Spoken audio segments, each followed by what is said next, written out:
Without you here, there's nothing left at all. Without your love, girl, there's nothing left at all. I said, hey, it's raining today. I said, hey, why is it raining? Yeah. There's no way out that I can't see. There's no way out when you're not here with me. I said, hey. So Flimby, or should I say New Balance, started manufacturing in 1982. The reason we chose this lovely part of the world is that really there was a lot of shoemaking experience in this area. So people like Clark's Shoes and Millers and Cockerman. So it's quite a big shoemaking area in West Cumbria. And New Balance thought that they'd try and tap in on some of those skills. We make two types of footwear. One is really the specialist running footwear, and secondly the lifestyle footwear, which is probably more where you guys are.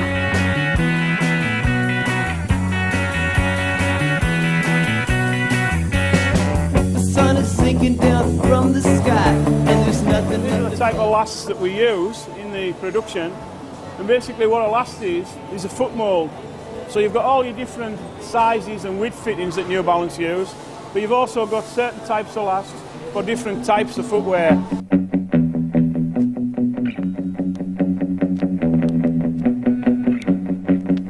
Without you here, there's nothing left. This is our pallet making area where we make our own pallets for the various automatic stitching machines that we use. Ensomat, Orisol, Bass 310, embroidery machines, them type of things.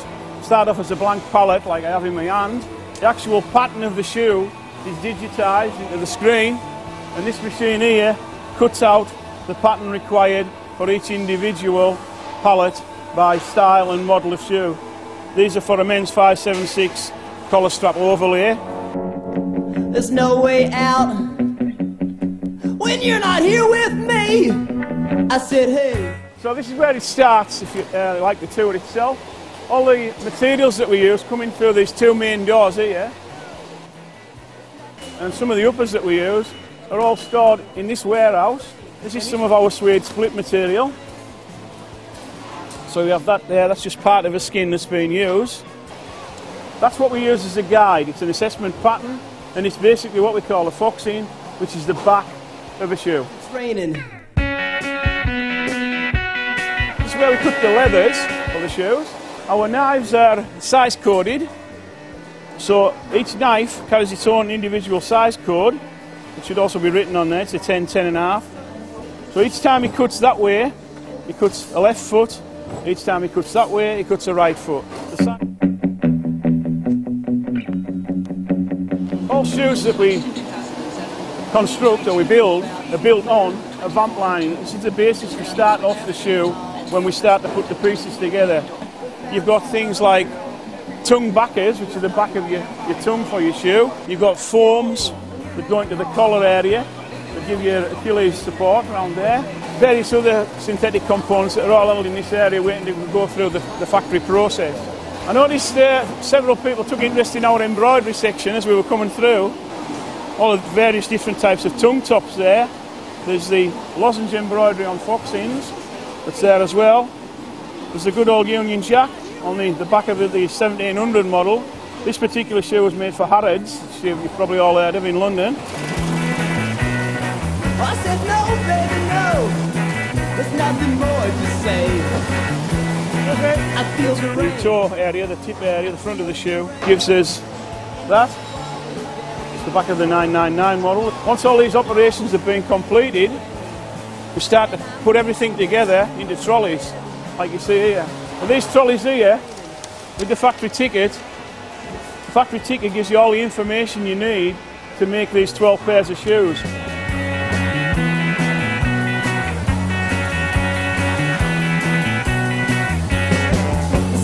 Sinking down from the sky, and there's nothing left to find. So once the work's ready to go to the value stream, where we start to finish off the shoe, the green light, if you like, or the green lollipop, it signals the work's ready to be moved into there.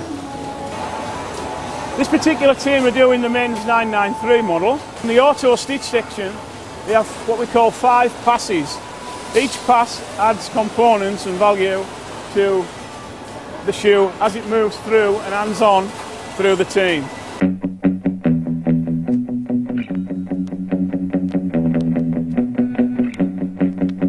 Without you here, there's nothing left at all.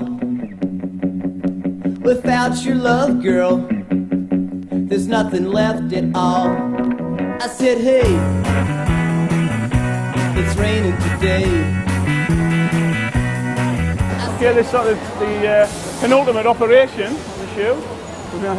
As you'll astutely see, we've now changed models from the 993 to the 1300 shoe.